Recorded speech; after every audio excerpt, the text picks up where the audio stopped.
అందరికీ నమస్కారం. ఒక మహానుభావుల గురించి తెలియజెప్పదలుచుకున్నాను.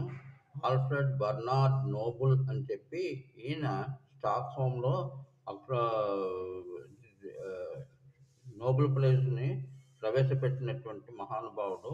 ఈయన అక్టోబర్ 21, 1833లో జన్మించారు. స్వీడన్ కెమిస్ట్ ఈయన. ఇంజినీరు, ఇన్వెంటర్ ఆఫ్ ద తర్వాత ఏంటంటే ఎన్నో బిజినెస్‌లు కూడా చేశాడాయన. The inventor of dynamite. డైనమైట్‌ని కనుగొన్నది ఈయనే. Established the Nobel praise.